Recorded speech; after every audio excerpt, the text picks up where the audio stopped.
mics? Yeah, 1, 2, 2, 2. Good afternoon, good morning, good evening. How's it going? Good afternoon, good morning, good evening. Oh, good. That's Rune. All right, ladies and gentlemen, welcome to Where's Your Head Up podcast.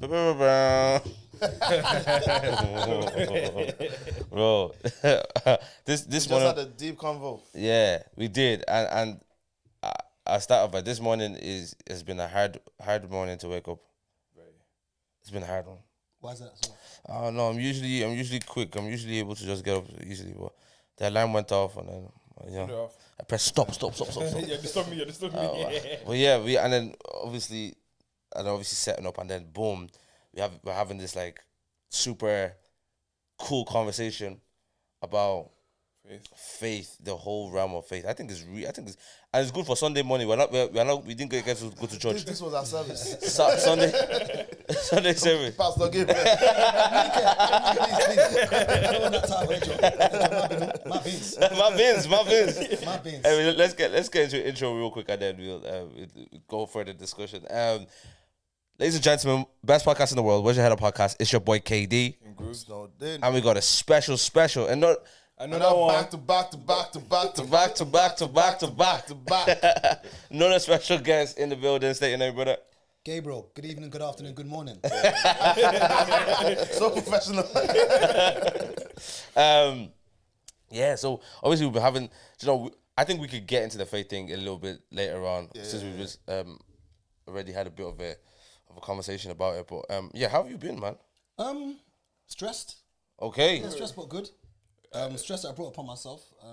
Trying to open another site, so I'm dealing with builders. One of them tried to run off with my money, so I had to find his house, knock his father's door. No, seriously, I knocked his father's door like a Jehovah's Witness. I was looking for your son, so he's paying it back little by little now. But the building game, Is that normal? yeah, I wouldn't say it's normal, but it's an extreme sport. Playing with builders, because you got to remember that half of the time you don't know where they live. Remember, you might want to do some work here. You're gonna put some advert out, or you're gonna set Gumtree or somewhere. Some guy's gonna come and knock your door and say, "Hi, what's the extension you want done? Oh, this is it. Oh, it's gonna cost you $5 grand. We need $2.5 grand up front to start the work." Okay. So remember, you can even think about it. It's done every day. Yes. People part with money every day and do not know where this person lives. Yeah. And remember, if the job is not done properly or whatever, all it takes is them to block your number. And you can't. It's done. Can't find him. That is it, Jack. That's it. That's all. That's all.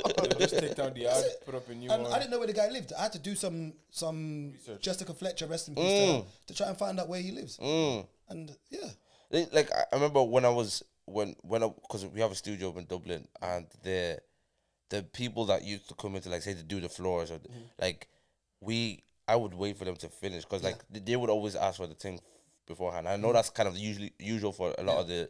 I'm sure it's not building the same building that you're type of doing, but like ours is just like renovation, like floor guy and this guy.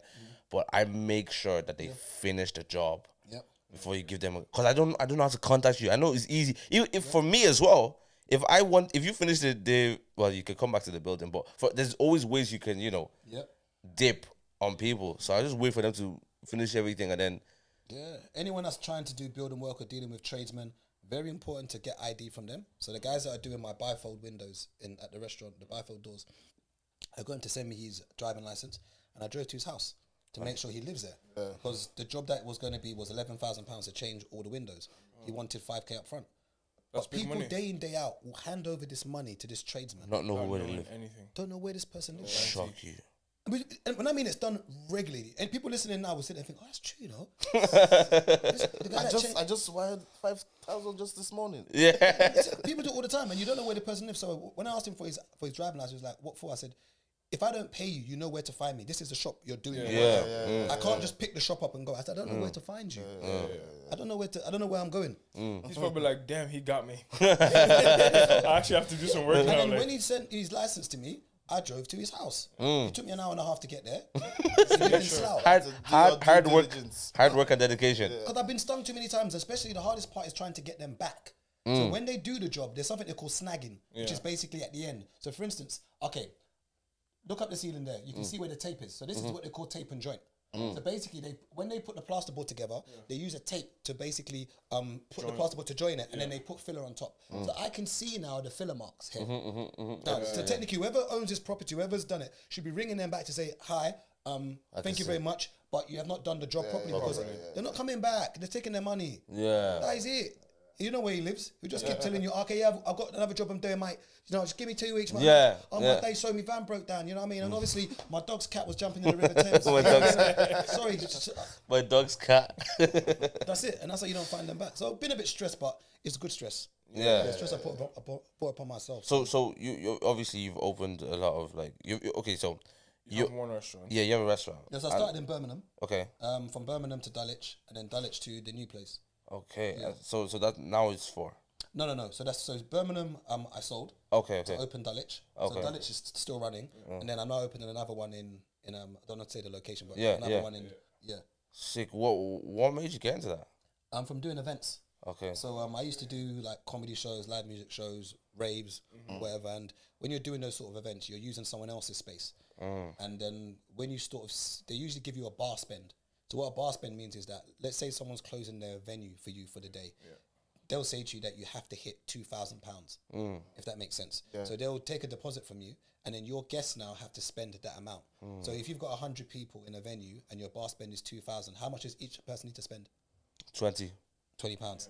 Okay, so you ready? You know, this one sharp. This one, I just bro. When I started doing the mathematics, what is architecture I'm doing? God knows that was a guess. God knows. Well, yeah, that's basically what it is. So when doing the events there, I said to myself, if I can bring people to someone else's restaurant or someone else's bar, pretty confident I should be able to bring them to my own. And that was the inspiration behind doing that. So that's why I ended up opening a restaurant. And I always advise people not to open one. Because of the stress? It's too much work. There's too many components to that sale. When I mean that sale, there's too many avenues. So you get to the door, you may not be greeted properly, or you get to the door, no one's there. How many times you go into a restaurant, you're standing there like waiting, looking like I turned around from restaurants because I see exactly. You now get sat down by a table. The table's maybe wobbling, or maybe the cutting's got a bit of a watermark in it. Maybe you're sat next to a loud table. So maybe it's just you and your mum, or you and your boy. You want to have a meeting, but you're next to a big table of 20 who are making noise. It's now ruining your night. You might be under the air conditioning. It might be too cold. It might be too hot. There's no other seats in the restaurant. You're telling me to move it to that table. I say I can't move anywhere, but it's cold. If I turn the aircon off, it's too hot in there. Everyone's going to be too hot. Do you move from there? Oh, the food is taking too long. Okay, no problem. It's coming out. Oh, the food came. It's not seasoned enough. It's not hot enough. It's too cold. The alcohol is coming in your drink. I can't taste it. You want to have a cocktail. You've gone to the toilets. It's a bit messy. You've now come from the toilet. You've now gone back to your seat. Now you're sitting down. Wait, did you revise that? There's too much. And the table's not finished yet. Now, remember, your table's from 7 to 9. Because you was late now, I'm rushing you because it's now 8:50. I've got to bring your bill. You're now telling me, we're feeling like we're rushed. Yeah, I'm rushing you because you was late. You know your table's up at 9 o'clock. I need to get you up. But now you're taking long on purpose to pay for the bill. Your table's meant to be up at 9 o'clock. The people are coming for 9 o'clock at the door now. They're not looking at me like I'm mumu. Hi, you stated in your policy that it's important for customer time. I am now here on time at 9 o'clock and I can't be seated.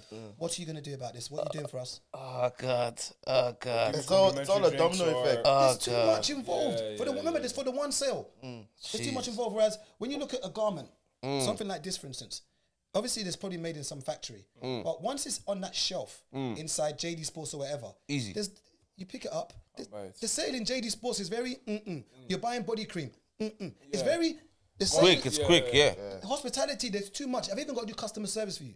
Even when you're routing me, I have to do customer service. You have to be nice. And you're nice. Like I'm looking at you, I'm like, I know you're a dickhead. I want to bang your head. Yes. You're a dickhead. Yes, I want to flog you. I want to flog you. So I advise people, do not go into hospitality. Why are you opening a second restaurant? Because this one I'm not actually going to run.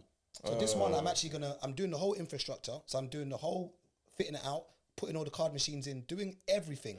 The person who's coming in will put their name on the restaurant. I'm stepping back. So they're just paying me a premium to be in the restaurant space. I don't want any involvement anymore. I'm done. Why? Is that because you don't want to be the face of it? I don't want to be the face of it.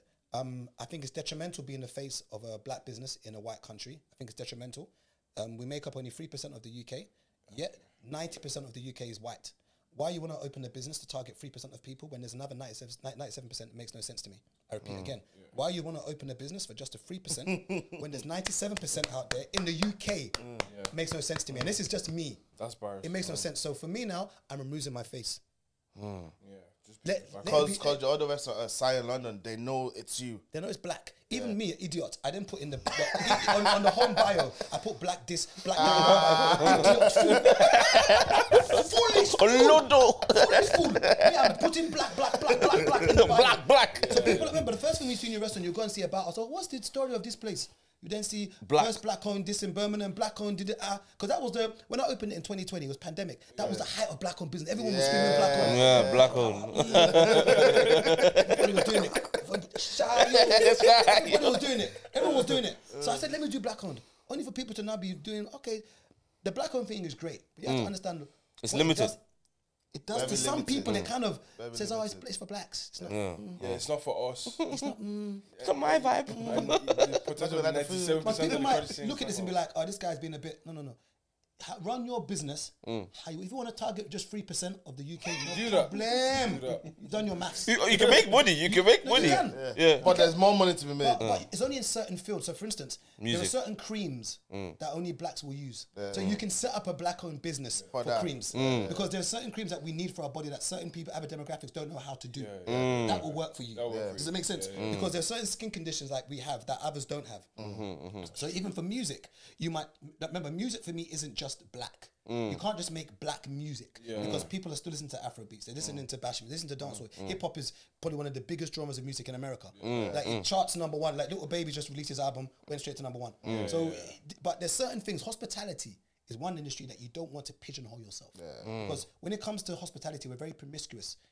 Meaning, you'll go to that restaurant one day. You go to that one day. For sure. You There's no loyalty. You don't go to the same one every day. You don't. Do you know what I mean? And when you're based in a white area like I am, your locals are what fills up your Wednesdays and Thursdays, your weekdays. Remember, we go out for birthdays on a Friday. We're celebrating something. On the weekend. But you're forgetting that Wednesday's there, Thursday's there. Your locals are the ones who, like, for instance, you live just here. If there's a restaurant that is 2-minute walk, that will be a local. So you just say, let's go and let's do small gist. Let's do small fudgy. And you go there and do something small. Whereas you might have to have a celebration to go to West End or go to Kensington or go somewhere far. And that's why your locals are everything. But if you want to do 3%, my friend, please go ahead. I'm not your advisor. I don't pay your money or pay your rent. Don't come and tell me you did for everybody and the white people or the Asians didn't come. My friend, stick to your shayo. No, that's true though. Because we had it's obviously in Ireland it is much smaller than the UK. Like there's still millions of black people in the UK. Whereas in Ireland, it's maybe 100,000, maybe into 100,000 in there, but very low, very low. We're spread apart enough. And we're spread apart throughout the whole country, and so then I always say like, because when I used to like do music and stuff, I still make music, but when I used to like actively do and release music, I used to talk to a few of my friends and be like, yo, this is not. We have to be able to blow outside of this country. The reason being is because if we were to say, oh, I want to be a musician in this country and do tours in this country, well, you would do your home city, the capital city, Dublin.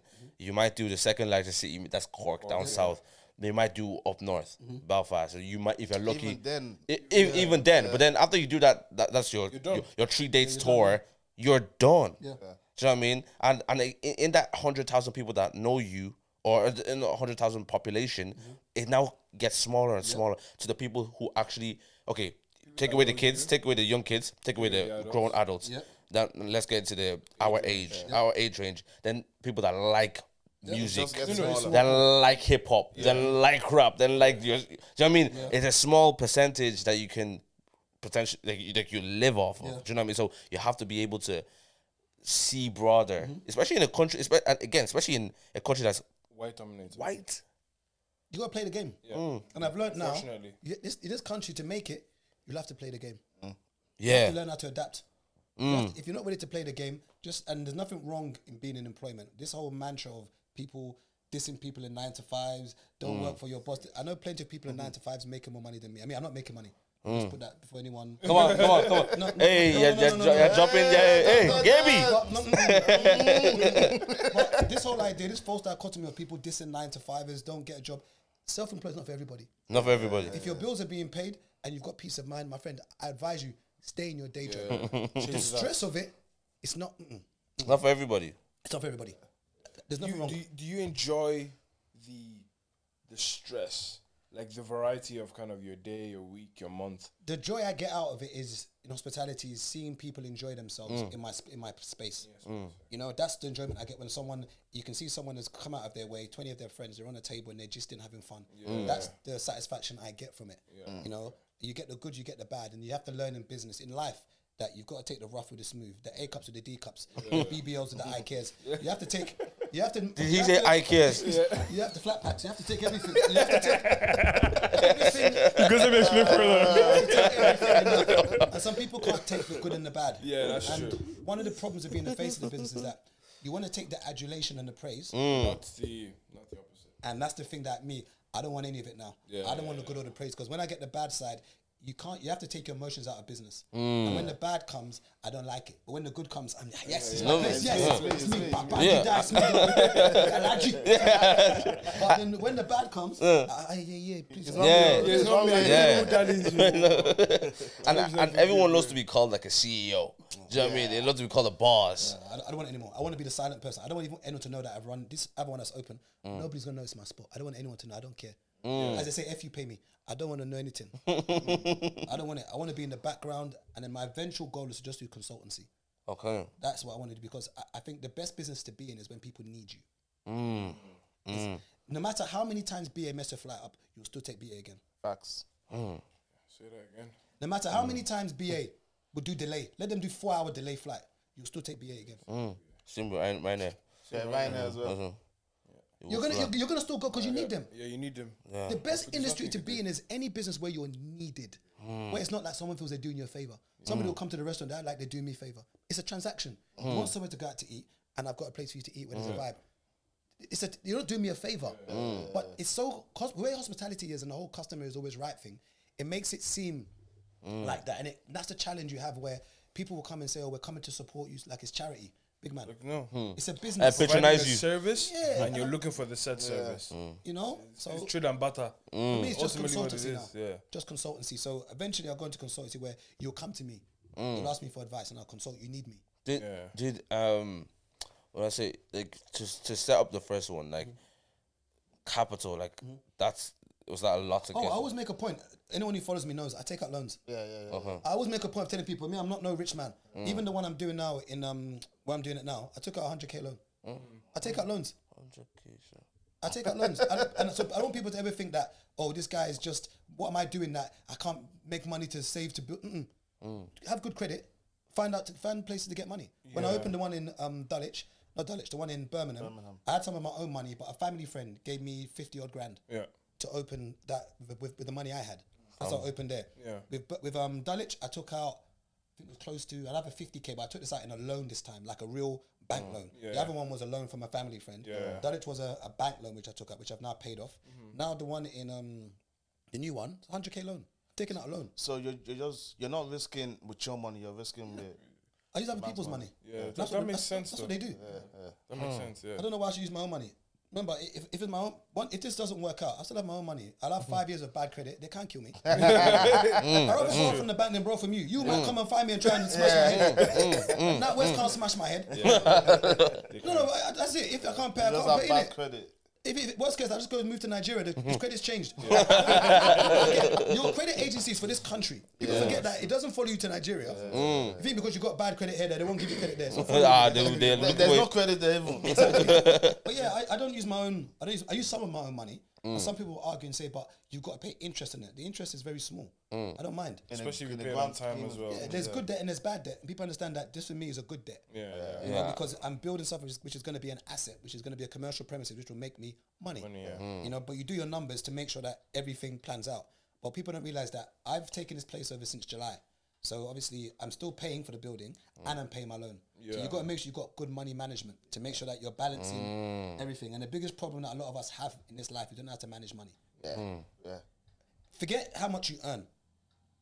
You cannot budget your way out of poverty, first of all, and you need to manage your money. If you can't manage the small you have, and don't take it the wrong way, because sometimes the small you have still isn't enough. But if you can't manage what you have, how can you manage big? Don't think when you start earning 100k a year or whatever, you're going to manage it any better. Discipline. For sure. Oh, that's why when we were having that conversation, if you won 20 million now, what would you do with it?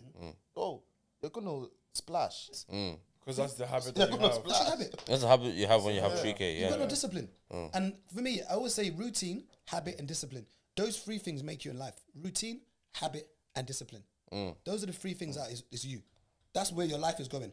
Any direction you follow in life, your routine. Set up a routine. Do you get up at 7 o'clock every morning? Do you do this every time at 8 o'clock? Do you do this every time at 9? Your routine, your habit. The things you do every single day, the habits you make, it makes you. And then discipline. You want to lose weight. You go to the fridge. There's all of this stuff inside there. Discipline is saying, No. for a year, I was addicted to Red Bull. For a year. For 5 months now, I've not drank it. And do you know how I stopped? I just stopped. Okay. So You're a cold turkey guy. I just stopped. Yeah. One day I went to, I said, not anymore. yeah. But now my substitute now is Lucozade. Okay. So that's what I was going to ask, because we talking to the idea sometimes is that when you go cold turkey, the relapse is heavier. Do you know what I mean? Like when you just stop something. But you mentioned now you've had a substitute. Yeah. Which kind of like that's also a way to like eat. To wean off it. Wean off it. Yeah, in the do you same know? way someone who's a smoker will have nicotine patches or there's nicotine sticks, like it just gets you off little by little. Yeah. I was addicted to Red Bull. Like every day I was having 2 or 3. 2 or 3. And then I realized that it was the fizz that I was after, because it wasn't making me less tired.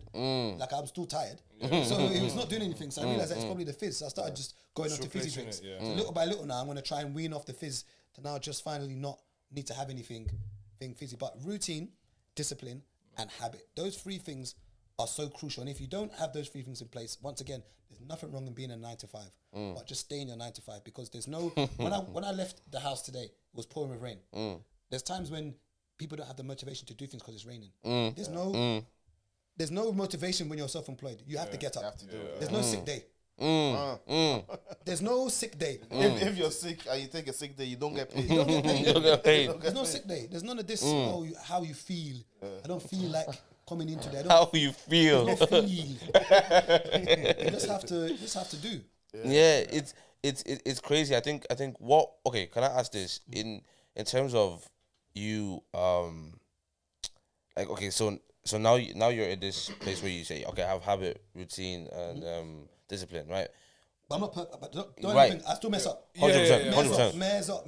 There's mess up all the time. How long have you had that type of mindset? Because I think sometimes the issue, right, is there's platforms like this, and we say and bigger platforms, and there's like from people that have already walked in this path, people just think do that and become successful, right? So it goes back to the book I'm reading, right? It's don't do what successful people do while they're successful. Do what successful people do before they got successful. Yeah. Because like I can't, like there's certain things that like Jeff Bezos does right now as a routine that wouldn't make sense for me. Of course. Because Yep. I'm just not at that place to be able to do that. But it's something that he did before he got there that I could try and emulate and stuff like that. Yep. So now what you've got to a place where you're, and I know you're still building a lot, but to a lot of people you're ready at a No, success. I'm not anywhere. But to a lot of people, Yeah, I think my main thing is that I graft. yeah. I've never been scared of hard work. Yeah. You know, like, and one thing I do is I always get it done. Like, whether it takes this or that, I don't, because I'm passionate about what I do. Everything's about doing something you enjoy. And sometimes people are doing things they don't enjoy just for the money. Like I enjoy doing events, so it wasn't work for me to be doing events. And you know, because I was able to network, I could bring people to a space. So that's why I'm in hospitality, because I might have learned a knack to get people to come into a space. Do you know what I mean? And one of the key ones is I graft. During the pandemic, for instance, when restaurants closed, I went and bought a van. I started doing deliveries. I didn't just sit at home, sitting there, no restaurant. No, I bought a van and started doing deliveries, waking up at 4 a.m. Like, and it's either in you or it's not. I graft. There's no secret. You can read every book in the world for business, and I say it. Hope is the bestseller. Hope is the bestseller. And you cannot live off hope. But you look die at of hope. relationship books, relationship books and business books are two of. But Biggest first of all, the Bible is the biggest selling book, self-help book. Yeah. But let's talk about relationship books and business books. They're the other big selling books because they're selling you hope. But unless you're going to implement this, it's just useless. You can read every business single book, thing, every relationship book. Women have been reading relationship books for years. For years. Remember, us men don't do it for years.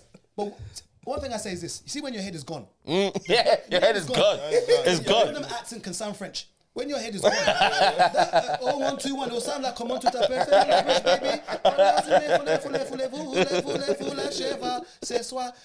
You'll think that the accent that's Birmingham is French. Yeah. Your head is gone. No relationship book is going to solve your problem when your head is missing. Head is just gone. Head loss. It's gone. Exactly. It's gone. Look at that Derek Jackson. That was all the ladies were saying was he was then cheating on his wife. Yeah. All of them was, oh, Derek Jackson, be like him, be like him. Look at him. Be like him now. Look at your king. Idiot. Look at your T'Challa. Look at him. T'Challa. Look at him.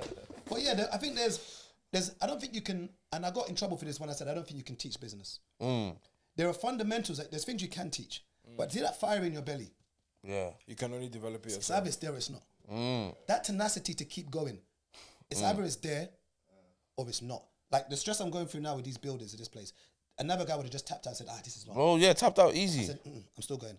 You just, it's going to work. And that's my mentality, is it's getting done. There's nothing that's stopping me, it's getting done. And that's me, is that you can't teach certain things. Like it's the fire in your belly that you have. It's either there Or it's not. There's So fire that's in the not- belly. What was the first step in you opening up the restaurant? So as in the process. Yeah. So obviously I was doing events. I then needed to make sure I could get the capital, first of all. So the first thing is making sure I've got the capital. Then I done a feasibility test, meaning that I then looked at buildings that were for sale, calculated what the outgoings are going to be, and then said to myself, how much money does this business need to make for that business to make sense? So I will break it down in a smaller version by saying, if somebody wants you to take their venue on to do an event, and they tell you that it's a £2,000 bar spend, but the venue can only hold 50 people, that means each person has to spend £40. So you got to say to yourself, is the average person going to spend £40 on drinks? No. Maybe not. So it's not feasible to do that event there. So that's just breaking it down in a smaller term. So the business I'm opening soon is called WBF, which is called Working Back to Front, a consultancy page. I always say in business, work back to front. I think you were saying it before. I think someone said it just today about starting from that way and coming backwards. When you play it back, I don't know who it was. Someone said it. So, yes, about the iPhone. Yes, about the iPhone. Yes, it was you that said it. The iPhone 18 has been made, and they scale it down. So it's always important to, I say, work back to front. Go to the front, work backwards, and see whether it can make sense. So in the same way, they want a £2,000 bar spend, only 50 people. So to hit £2,000, 50 people spending £40. That's not going to happen. Yeah. So I do a feasibility test on everything. So once I've done that feasibility test, then it says to me, this can work. Then once I've done that, and you need to now find the premises. You go onto a commercial agent website, you start looking for locations, you got to then check. Sometimes you may be a freehold, it might be a leasehold. So a freehold is basically, I'll give an example. When you've got a block of flats, okay, there's a landlord who owns the whole block of flats. He would then send you the lease to the flat. So you own your flat, but you don't own the block. Does that make sense? So when buying a commercial premises, you can get the freehold or you can get the leasehold, which means you own this particular space for this amount of time. So it goes on land registry. So this is yours. Okay. Amount of time. So you might go and find a leasehold. So what you need to do is when you're checking for your lease, you need to then check for the business rates. Because I got stung. I didn't know what business rates was when I first opened Birmingham. So you got business rates is basically the tax you pay for just having a shop. It doesn't give you anything. It's just a tax. So for Birmingham, I was paying £600 a month just because business. I've got a business. Whether I make £1 or £2, they were taking it. So you then do that. So you then do you check, find the commercial premises, find out how much the lease is or how much the freehold is, check for your business rates. And then once you've done that, you can then start breaking down whether or not it makes financial sense. That makes sense. So I always say that when it comes to hospitality, whatever your rent is a week, can you make that a day? So whatever your rent is a week. So if your rent is £500 a week, can you make £500 a day? And then if you can do that, then that's the for me. That's the easy formula that's worked for me. I add my rent for the week and my business rates for the week. Sorry, you add the two of them together. If that equals £700, can you make a week? Can you make that a day? Simple formula. It's very simple. Sense, Whatever your business rates and rent is a week, can you make that a day? Simple. So if it's £700 a week, you got to make £3,500 in that week on sales. And obviously £700 times 7. What's 7 times 7? That's 4. No, sorry. 4,900. Look at me, fake businessman. Sorry, 4,900. My bad, no, sorry. Steve, look at it. It's a fizz. Bro, I'm killing it on maths there. Yeah, you are. Yeah. But that's basically all it is. Whatever your rent and rates are a week, can you make that a day? And then from that point, then you now need to find your solicitors, because then you need to do the conveyancing. So their solicitor will deal with the landlord solicitor. They'll then go back and forward. They'll have the heads of terms. So I was meant to get a place in Fulham, but they then went back on the heads of terms. Heads of terms meaning that before we start this deal, these are the heads of terms. These are the things we've agreed, like the smaller details. Yeah, yeah. Everything else is now jargon. But this is the main thing. This is how much it's going to be a week. This is what you're going to pay, your rent-free period. So last minute now, they try to take off the rent-free period. So when doing a commercial building, you're going to spend months fixing. Yeah. So they're meant to give you a rent-free period. To fix But it they up. They're not making money. Exactly. So they agreed for 4 months rent-free. Then they then pulled it last minute. They said 1 month. I said, my friend, take your place. It's not for me. You know what I mean? Because they went against the heads of terms. And once you've then got the place, then you need to find your build. No, you need to find your builders before you get the place, because any good builder is not ready or free straight away. Yeah. And I say, as a general rule of thumb, any builder that you can ring today that can come today, It's not good. generally speaking, They're not good. builders are in demand that are good. They should tell you a month, 2 months, 3 months. Anyone that you can ring, yeah, mate, yeah, come down tomorrow, tonight. I'll be here 2 minutes, man. I'm here, mate. Yeah, so And it gives you the plaster. and then that's what, and then you try and ring him back, it doesn't come back. So that's generally the process. You then get your builders, the builders come in, then you need to start thinking about your architecture, the layout. So for instance, you need to know that, for instance, that wall there, you might determine that you want to have 8 people sitting on the back of that wall. But when you start doing your architecture and put the tables and chairs, you realize that back wall can only take 4 people. Do you know what I mean? The same way, you know, that sofa can probably manage 3 at most. You might not know that. So you might buy the sofa without doing the dimensions. Say, yeah, we're going to do this podcast. We'll have 4 people sitting here, 4 sitting down. Until the chair comes, it's like, you know what I mean? I can see that. So you got to do all of that stuff to make sure that all the equipment you're buying can fit into the space. Then you need to start doing your recruiting. There's a lot. The whole game is, it's not easy. I promise you, it's not easy. I would never advise anybody to go into it. It's too much into the sale. Too much. How much would you need? To start a I say it restaurant? depends on the size. So some people will sell a business and have a premium. So a premium is usually on fixtures and furnishings and goodwill. So meaning if there's a restaurant already opening, somebody might want 100 grand. Now they might ask for 100 grand because the business is already running and there's equipment and stuff in there that's worth 100 grand. So you might just buy that and you don't need to do anything. So you might pay 100k and walk straight in and start operating. You have a restaurant. Exactly. So the one I'm doing now, the new one, it was derelict. It was been closed for like 2 years. So it was like, you couldn't operate like that. So I didn't pay any premium. So I got the place for free. As in, I didn't have to pay a premium. So I had to pay to get the place, but there's no premium. If that makes sense. So then I've now got to do the refurb. So that place is 2,400 square feet. And it's going to probably cost me about, and once again, I've taken loans. So don't think, I don't want anyone to think that, because sometimes people think, what is this guy doing that I'm not doing? How does he have this money? I've taken loans. And just have good credit. Yep, and I've documented it on my Instagram. Like you can see, I've shown the loans coming out of my bank. Like it's not, I'm not just some rich guy. I don't have money. It's just loans. I use loans to open businesses. So that will cost me probably upstairs and downstairs. You're looking at about 160 grand. Yeah, but then For refurb. yeah, for the refurb, yeah, it's not cheap. It's not cheap. Yeah, it's not cheap. I remember that's including the kitchen equipment. So I'm talking kitchen equipment, the fridges, the bar counter, decorators. So the whole thing to get it up and running, you're looking at 160 grand.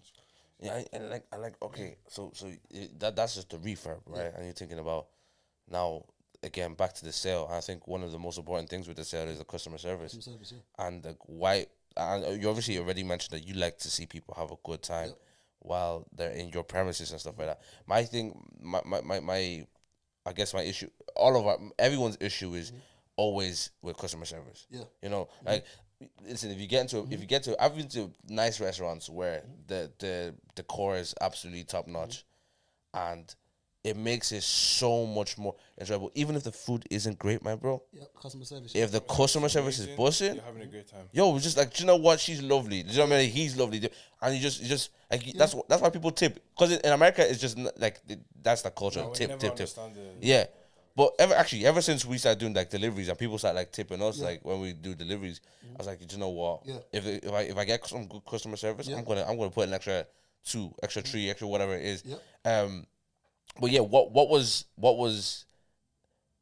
okay? I don't want to generalize all black businesses, but I guess that's another thing. Also with general business, but sometimes with black businesses, one thing I've realized, and there's been loads of clubhouse rooms about it, is like the customer service, the lack of. I think it's difficult because with the customer service side of things, I try to step back as much as possible because I give as good as I get, meaning I mirror you as a customer. Yeah, right. So if they're giving you cheeky, just And that's why I've had to step back a lot because businesses shouldn't be personal. Whereas if someone's coming to my business premise and I think they're taking the piss, Like I look at that, you're taking the piss, innit? Mm. Remember, you're in my house. Yeah. I hear you. You're in my house. Like you're in my restaurant. You're in my house. Behave yourself. Like behave yourself. Like you're in my house. Like why are you doing that? Yeah. You know. So customer service is very important. I'd say generally speaking, as blacks, we're fine. Our biggest problem is being late. The two problems I always have in my restaurant is getting people off the table and deposits. Meaning, so okay, let me do a quick maths here. So there's 4 of you in this place now. Yeah. So let's say you pay a £10 per head deposit. Right. So you to come to my restaurant. So you paid a £10 per deposit. So you paid £40. And let's say 3 of you turn up. How much should come off your bill? Wait. So you paid £3. so you paid a £40 deposit for 4 of you. Okay, only 3 of you turn up. How much should come off that bill? 10.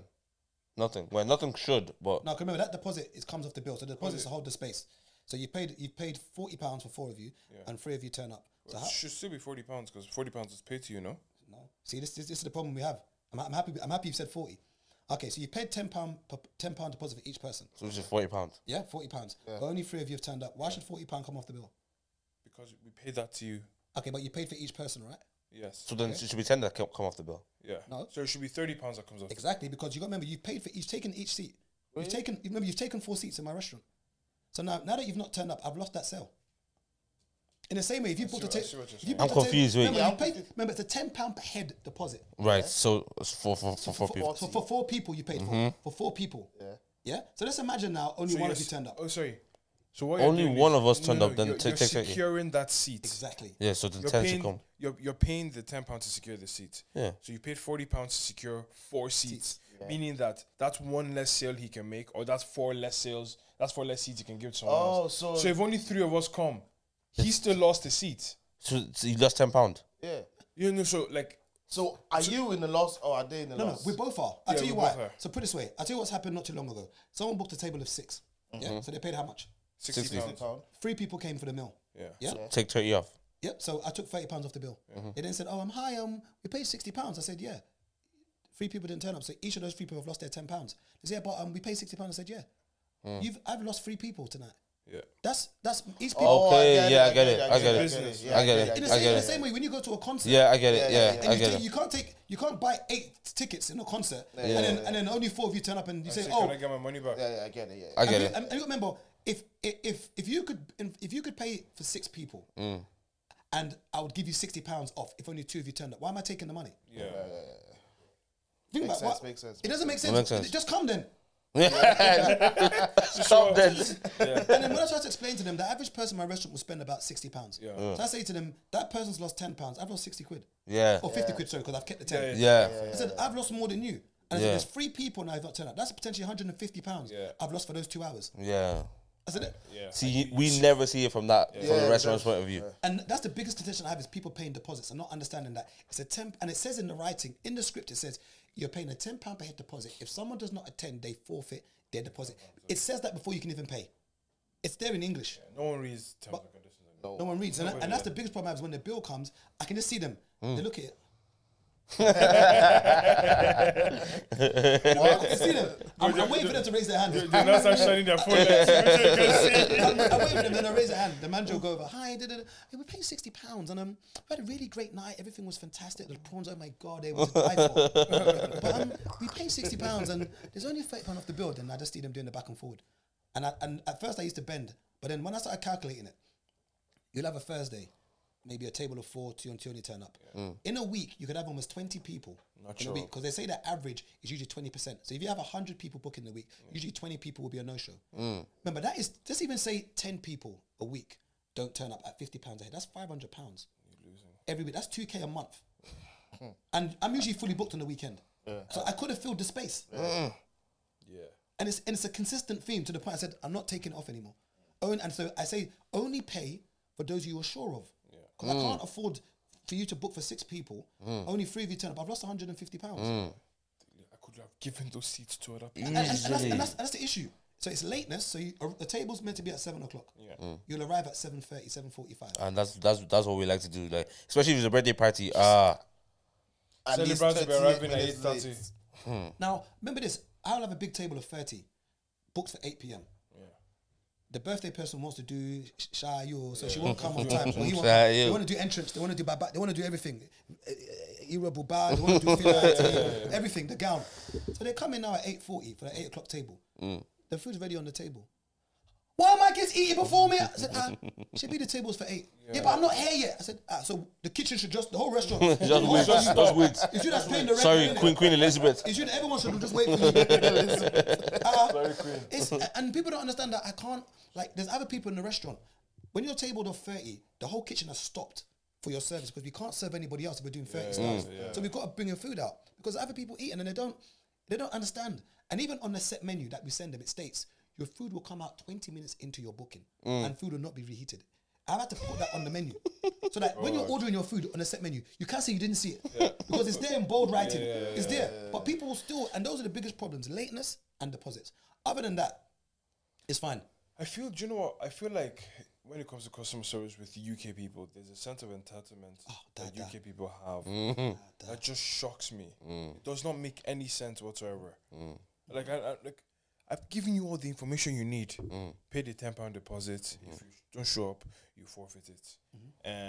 Your set menu, be here for on time. Because if you're not here on time, your food will be there cold and I will not reheat it. But yet you still come with chest. No, but no, it's only chest with us.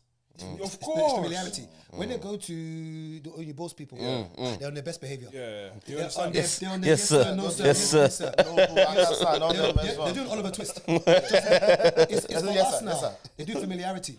But when they go to those places, they're on their best behavior. They know they'll get told off. For sure. But with us now, unfortunately, they do familiarity. And that's why anything else I'm opening now, it's not under you. it's not under me. Yeah. You don't know whether it's black owned, white owned, or it's Avatar. Like what did you guys have in it? Like, was it African food or was it just general? So at the beginning we started with Mediterranean food, Turkish food. Now it's a Mediterranean fusion. So it's basically Mediterranean food with a twist of Nigerian there. Oh, that's cool. That's Yeah, so I've thrown some suya. Yeah, so I didn't mind that suya is grilled. It's lamb chops, it's jollof. So I threw a bit of elements of us in there.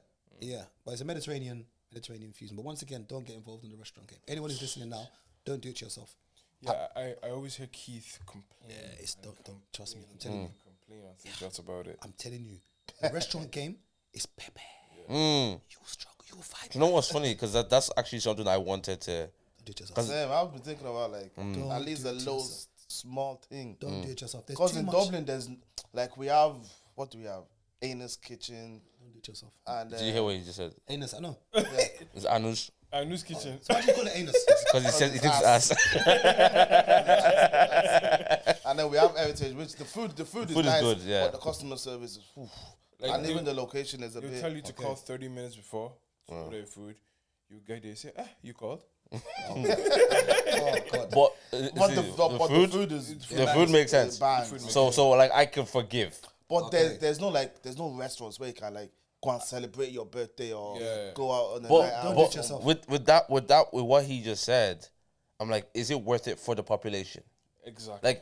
Like okay, so when I think of heritage, I'm thinking, especially in Ireland where the population is even smaller than. It's not worth it. In Ireland, I'm thinking, again with food is it goes all across, especially African food, right? Nigerian food, something like a place like Heritage, we can buy it. Our age group can buy it. Adults buy it, and they also buy it for their kids. Do you know what I mean? So that one is it makes sense. So for them, it's successful in its own right. Like, yes. So for him to start saying, "Let me work on customer service, let me work on decor, and let me work on all the other things that would not necessarily matter to us because we still go there." I think it's a waste of time. But if we're taking Gabe's like whole idea of setting up properly for that demographic, we're wasting our money and our time. In Ireland, I would advise you to do it. If you're going to open something in Ireland, you make it trendy and palatable to the white folks. Exactly. Yeah. So you even make everything green and orange and everything. You're mocking it. Add a few potatoes. My friend, I'm telling you, that restaurant game, it's not worth it. The only thing. So what I would move to now after this is private hire space. Okay. The reason why I do private hire is like wedding functions, christenings, because you bring your own food, you bring your own drink. I just have a caretaker. He opens the door, he locks Close the door. You can't give me any bad review, anything. Yeah, I just provide doors the open. space. You do your thing. That's the best thing to go into. Is that when you're doing podcast space, people have a space where they record somewhere. Everything is there. You just open, you do your recording, you close. If the thing goes wrong, it's your own problem. You bring your own engineer that's there to engineer it. The electric is working. Anything else is on you. It's too much. It's too much components. Would would getting staff be hard? Staff you is want hard to- now. Sorry? It's very hard to get staff because of Brexit. Very hard. All the people that are working, all the Alessandros and that work in all the hospitality, they've all gone. They've all gone. They've all gone. When you were first getting staff, would you have said, "Oh, I wanted it to be black staff"? So or I played the would you game not because I was in Dulwich. I whitewashed the place. I was in Dulwich. I had Romanians. I had all these Europeans. When you looked in, you'd think it was white owned. So you'd be coming, but because my stupid stuff on the website, I then did black on, even my name, Ayojo, everything's there. Everything's there in bold writing. Idiot. So look, oh well, it looks pretty safe in there. Let's just check the bio. Oh god. Just very tropical. Ayojo. Yeah, I killed myself. How'd you say that? Yeah, I played the game. But on my website, it says black owned. And then you remember as well, when you're doing Instagram, you'll start sharing things. So even if you didn't know it was black owned, you go on the Instagram, you see Dudu. Yeah. Black everywhere on the Instagram. Like, ooh, okay, So the staff is white, but the customers are. And I give the story one time of when this white lady came doing a microaggression. She came now. She said, "Oh, this looks really nice. How do you manage to get this place?" And I said, "The same way anybody else does." Further conversation. She then goes, "Oh, I always go past it and it's busy. Just wondering, it's always busy, but when you're open to the public, what do you think she meant by that?" When you're open to the white people. Because she only sees black people in there. When are you open to the public? I said, just alone. Sweet. Darren Jimmy's. Darry Jimmy's. Oh god. She says to me, when are you open to the public? Darren Jimmy's. And you know what? Yeah, Oh god. thank God for her in a sense. Because she's probably telling you how a lot of other white people Yeah. I'm waiting for it now. She's not the only one. Opposite my shop, there's a bit of land that I own. Opposite it. So imagine my shop is here. Across the road, there's a bit of land there. So I've rented it out to some white lady to be doing panini, coffee latte, that coffee stuff. That place is filled with white people. It's opposite. You cannot say it's like literally here and there, full of white people. You can't say you haven't seen my place and you see it. And hers is even outdoor. So they're not even doing shaking in the cold. It's filled with white yours people. will be empty sometimes. Yes. That's full. Because the locals make up your business. So to come to mine, you've got to be celebrating something or really love my place to travel from 40 minutes to drive here. The locals, they walk out the train station, they go in there, they walk past mine, like they don't even see it. But they wait for it. They'll then, when they want to use the toilet now, they'll then knock my, wait, customers will walk by. Oh, hi, can we use your bathroom? No. Buy some. Buy some. I don't want to buy anything. I said to one woman one time, I said, how many times you walk past there? She goes, oh, we walk past all the time. I said, oh, so now you want to use the toilet. You know you can enter. My friend, go and find the bush. Go and find the bush. You want to now use my toilet because you know you need to use. That's crazy. Yeah, but it's business. That's what I say. Market it to the whole 100%. The blacks will come anyway. Right. Look at the Thai restaurants. Blacks are there. Turkish restaurants. We're Chinese everywhere. Blacks, whereas they don't dine in our own spaces. Big thing. You go to look, every restaurant that's black owned is full of black people. Where's everybody else? Where's the Turkish? You know what's mad? Where's the Indian? That's the mistake. The Chinese restaurants are full of black people as well. Yeah. Chinese don't come to Chinese. Every night out. Blacks go to everybody else. They do not come to our own. They don't, and I'm generalizing, they don't genuinely feel safe in our spaces. It's true, man. And I know several black-owned restaurants, all full of blacks. Whereas you go to a Thai restaurant, mixed. Turkish restaurant, mixed. Chinese, mixed. Any other thing you can think of, mixed. Where are they in our own spaces? They don't come to us. That's even the only thing I could say that it brings everyone together in a sense will be music, bro. I don't necessarily know. Like, I was just thinking about like the religious spaces as well. That's very like it's either a black church, especially in this part of the world. I know America's a bit more, but in this part of the world, it's either a black church or white church. Like that's what you call the church. Yeah. Or black church. Yeah, they're not genuinely mixed with us. And I remember when someone said to me, "Oh, Gabriel, what do you think you could do to try and get the locals in?" Basically meaning the white people. I said, "What have I done to stop them?" Don't ask me what I can do to bring them in. What have I done to stop them? I didn't do anything. I just opened the place. But then, like you said, you have to play the game. But my biggest problem was this. Because I advertise on social media, and this is the problem with being someone black that's a socialite. My followers are predominantly black. Yeah. Right. So when I push my business on my page, blacks are going to come. Yeah, because they see it. Exactly. So when I say I've got a launch date on the 1st of September, all the blacks, as they're meant to do, are going to come and support. For sure. The whites are seeing the sign too. Okay, but they see, the first day they're seeing blacks, second day blacks. Yeah, it's a black restaurant. It's a black restaurant, yeah. It's not for us. It's not for us. Yeah, that's true. That's true.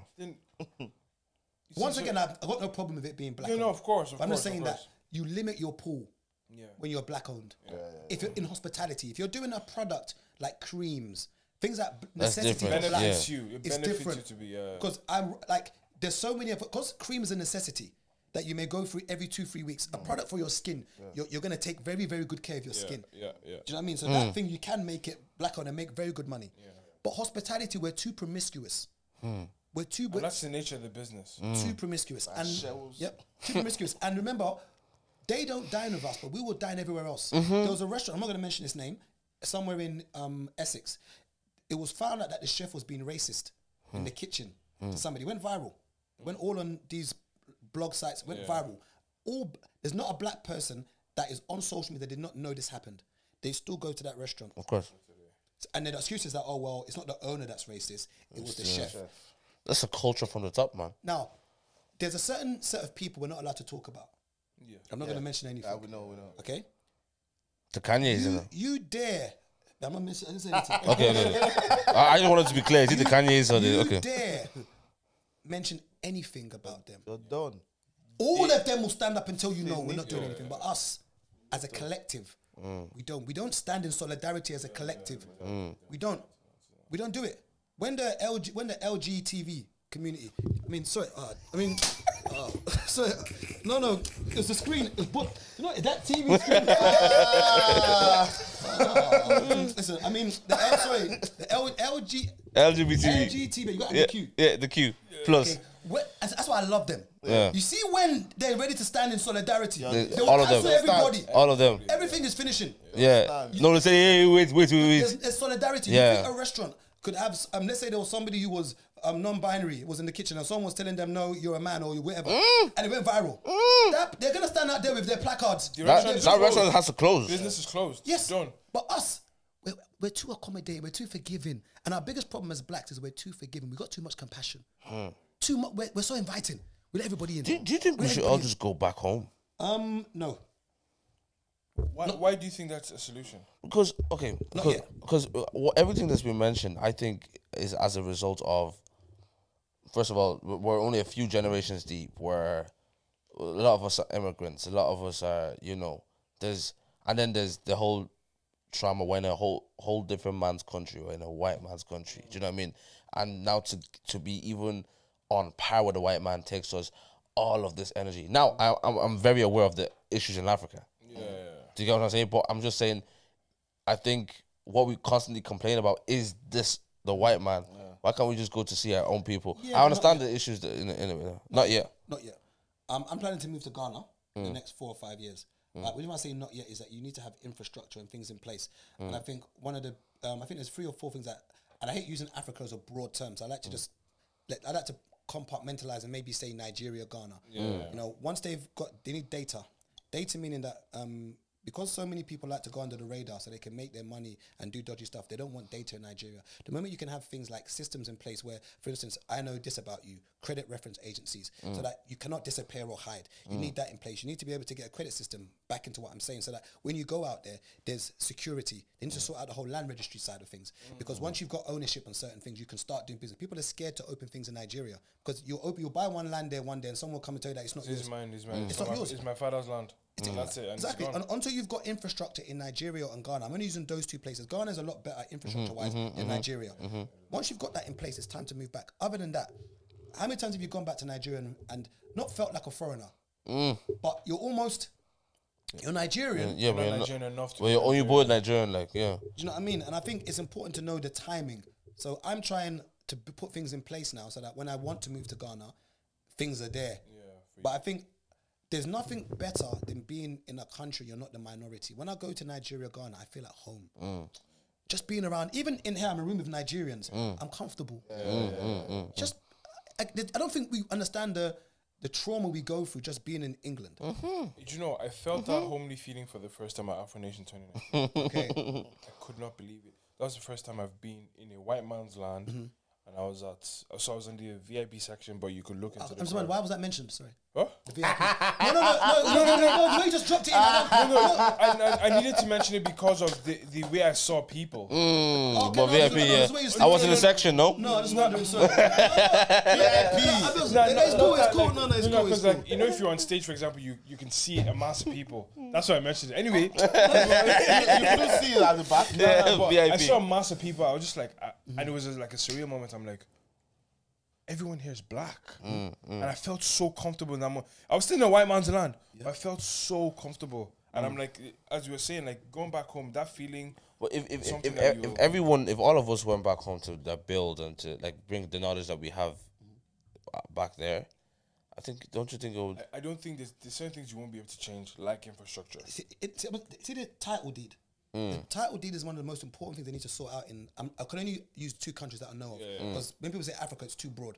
Ghana and Nigeria. The moment they've completely sorted out title deeds, sorted out data. I mean, data on people, meaning that you can't just disappear in this country. So your data in this country, you cannot just disappear. No, they're not too much. You need data and then credit reference agencies. Once all those 3 things are in place, the country will flourish. But the governments and the people in power will not want to do that because the moment all of those infrastructures in place, They can't be corrupt. they can't be corrupt. You can't just fly under the radar. And you need the credit system because this whole Western world is built on credit. For Nigeria to flourish, there needs to be credit. I was listening to a podcast the other day, you know, like it's damn near impossible to get a loan. In Nigeria, even for mortgages and a thing. You just have to pay it out, cash. It's not a thing. Yeah, Like even for rent, you pay it yearly. Or 6 You're right, 6 months. yearly. That's the Imagine paying your rent yearly. 1 year in advance. That's a problem. Once infrastructure in place, we can move back. That's crazy. You can't move back yet. Damn. But no one owns anything here almost. Everything's you don't fully credit. own your house, you don't fully own your car, but you can still live a good life by paying all these things off. It's all credit. Going back there and like, you want to buy a car? Cash. Immediately. You want That's- to buy a house? that's why cash. Immediately. The thing between like rich and poor is so massive. So Yeah, vast. at least we have middle class still. There's still There's classes. there's classes. No, but remember, the difference between the rich and poor here is a lot of it is credit. Yeah. All these fancy cars everyone's driving on the roads. Remember, it's credit. It's lease or Yeah, finance. that's one thing I found out when I was in this is years ago when I came to London. I was like, why does everyone have such a good car? And then it goes, oh, they're still paying it off. I'm like, Finance. what? Yep. Finance. We finance it. And I didn't know. I was like, what do you mean finance it? It's like, yeah, I'm paying it. I'll pay it. And the thing is, black people look at that as such, oh, you're in debt, that's bad. No, bro. If I want a car and I don't want to pay cash for it, because when you pay cash for your car, I mean, the minute you drive it, it depreciates. Yeah. So why not just finance it, and the next when I pay it off, I can get a new car. But only thing, I'm very against. I'm not your financial advisor, so anyone listen, do what you want to do. But as I said, there's good debt and there's bad debt. You know, obviously you need to get around. But some of the cars that people are driving is not within their means. But once again, I'm not your financial advisor. Yeah. 100%. Like if you're struggling to pay it monthly, don't. But it's image. Stay And away from sometimes, and I'm going to talk about blacks. You know, when you struggle so much, that with blacks. there are very minimal things that show indications of wealth. And sometimes signifiers of wealth to us are things like a car. You know, things like Gucci belts. Things like Louis, the little tiny things that we can get our hands on that make us look like we've arrived. And that's why the car is something that you can drive around. You know, everyone can look at you and think that you have money. Do you know what I mean? And I used to buy and sell cars years ago. So maybe my mentality on cars is a bit different. But I just see them as a waste of money unless it's an asset that's bringing you back money. You know, and those ones are very like expensive. I drive bangers. Like, well, that's not fair to call them, but somebody will look at my car and call it a banger. To somebody else, it might not be. But I've had someone call my car a struggle whip. Literally, like a woman has called my car. It's a Q3, but then I drive a Clio as well. I even give a funny story. I went to a rave one time. One guy called Jeff had his birthday party. Jeff London, he does events. He had his birthday party in Holborn about 3 months ago. So I've got a Clio that I drive, a 10-plate Clio. It's got no hubcaps on it. It's got a dent on the side. So as I pulled up to the club now, there was a parking space right outside the club. So I parked my car where I meant to park it. So obviously, I've got out the car. So everyone's seen this car pull up, you know, no hubcaps. You just see it pull up. The brake squeaks a bit. That's why he's in it. So I parked outside there. As I've got out now, people looking at me like, no, they're kind of like, you parked there. Like, in other words, someone said, my mate said to me, right, you parked right outside the club. I said, are you not ashamed? where am I meant to park? I said, there's a space there. I don't care. I don't care. It's my car and there's a space there. Gets me around. But everyone had a problem with my car apart from me. Yeah. I repeat, everybody had a problem about my car apart from me. And I'm the one driving the car, but everyone had a problem with my car. Can I even go a little bit further? Yeah, because I want to ask this question. Do you feel like it even goes back to like even respect, right? Because I remember I had a Corsa. That was the car before. I have a Passat now, but I had a Corsa before, and that was like a 2-door. Yeah, you remember? So like, and there was a guy I was speaking to, from like our community, but he's into like. He's a bad guy. Okay. Yeah, but he was like, because I was speaking to him about like faith and stuff like that. So he respects me in that area. But he goes, Dave, man, like I used to look at you like some waste, man. Like, Yeah. why'd you have a Corsa?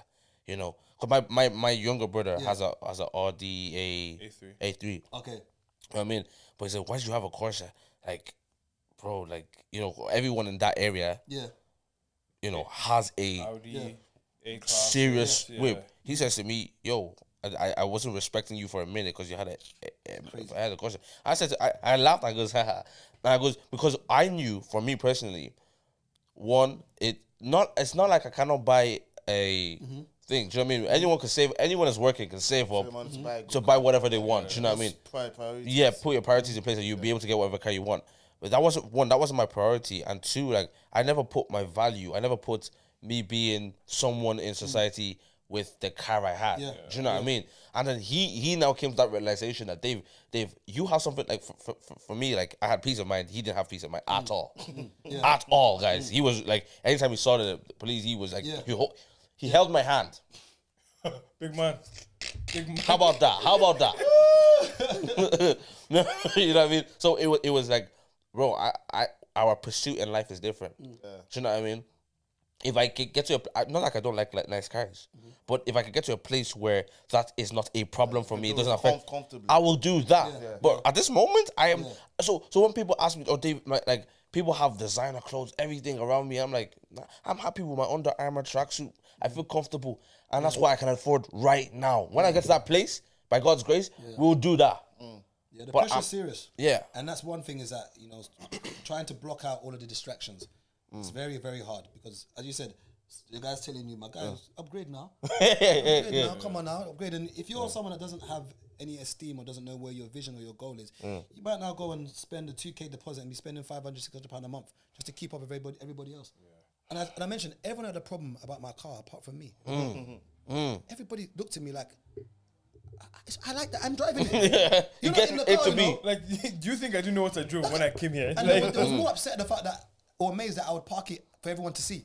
I drove in it. Where do you want me to park? The audacity. Like, where do you want me to park the car? Because usually the club is the guy that has the big whip. you know the ones. I've got past that point now. We've been to those events. I've got past that point. I know what I'm doing in it. Yeah. So I don't care what anyone. Like, let's not pretend like I don't care what people think about me. We all care. Of course. I do care, but I don't care. But I think, you know what I mean. I don't care enough that I'm gonna park round the corner and walk. 10 minutes. And there's a space there. I'll park the car there, man. I don't care. and even like people don't. I know some people would have known you, but like at the same time, it's like you're doing outside of whatever you drive. You're doing an amazing. Like, you have amazing business venture. Do you know what I mean? Like, and that's something that's why I put my passion into, my blood and sweat and tears into, not how you perceive me. What you said is right though, because we do care to an extent. I do care, but some people's extent is way higher than. You got to bear in mind that once again, I don't know what somebody may be doing, but you got to bear in mind that I've taken out a 100k loan to factor into a business. Somebody may take out an 80k finance on a car. We've both done the same thing. It's just that I'm deciding to open a restaurant space. That will make you money. And I want to say there's nothing wrong with it, because I always say that we need things to make us feel good. So when people say, oh, times are hard, cancel your Netflix, cancel your gym subscription, I'm like, no. We need escapism. We need something to make us feel good, but not at the detriment of yourself. You know what I mean? Meaning that £600, if you can afford to spend that, no problem. Go for it. But not when you're spending £600 to show everybody that you have money. And that's the problem is, I used to be that guy. I used to do heinous crimes. I'd do Gucci hat, Louis top, Versace trousers. I remember Shizzo was getting at you. I used to do the most because I started making little fake money. So I wanted people to know that I'm making fake money, little small. So I now do every Design label, that for men to go. every label, Even the socks and the boxer. everything. You must know the tag is still on there. You see the price. One day I was Why? like, because remember I've come from poverty. Okay, I mean I've been broke. I've been homeless. I've been flat broke. Not broke when you've still got something you can sell. Because sometimes my friends will say, "Oh, I'm broke." I'm like, "Sell your watch." You're not broke until you've got nothing left to sell. You're not broke. I've been broke. So when I started making money, it's almost like I wanted to let people know I'm making money. Do you know what I mean? And that's because maybe my insecurities, maybe for people that have arrived, maybe for girls to see, because you know some of the times when I think it was for girls. no, primarily girls, and then also to kind of show like to do shoulders with the man them, like I can do what you do now, like you know I'm there. And it was only when I got a bit older I was like, what are you doing? Do you know what I mean? Like they're not signifiers of wealth. Do you know what I mean? Like a Gucci top, like £400-500, £600. Like most people who work hard or save can buy that Gucci top. You know what I mean? Let's talk about your assets. Let's talk about what you're doing for people. So those are the kind of things that I applaud people for. Like, let me know what you've done for somebody. Oh, I helped someone do this. I gave them the money to start this. Or I was there for. Those are the things now that I realize that when someone passes away, yes, you should work hard and have nice things. But I've learned from the funerals I've gone to of recent, everything people spoke about is what people have done for them, how they was there for them, what they helped them with. No one spoke about, and once again, What he has. it's important to have nice things. But no one mentioned the nice things He this had- person had. Oh, I want to remember him on his Rolex. Do you know what I mean? It's what you do for people that Legacy. people remember. And those are the things that I always try as much as possible. I don't always get it right, and I'm not no pillar of the community. Yeah, I've got probably more skeletons in your closet than you have. So that no one look at me and think I'm a role model. I'm not a role model. I'm a fragment of excrement, like everybody is. Don't think I'm some That's a very nice way to say piece of shit. Fragments of excrement. You know, I'm just like the rest of you. And I always say that, you know, tell me someone that's not a hypocrite and you would find a liar also. They're all hypocrites. We all are. We just package it well. Well, some better than others. So don't look at me like I'm some role model. I've just been fortunate enough that, you know, a family friend gave me a loan and helped me out. And then, you know, I ended up opening 1, 2, and then another restaurant. But I'm not no role model. Don't think, you know, even to young not listening, I've done bad things in the past. I just didn't get caught. So I don't ever I don't ever like to put myself on this mantle like I've never done anything bad. I've done illegal stuff to make money in the past. So I don't ever try to paint this perfect image. I'm not a perfect guy at all. You know, You're saying that a lot of that with like hindsight of like, do you know what, I'm here now, but like I didn't always have this mentality. Like when I say mentality, okay, for example, now it's like it's okay to take a loan and you're doing it. But before you said it's okay to, or you did it the opposite way. You did it illegally. Or so basically, I think the legal side of making money, once again, is trying to keep up with the Joneses.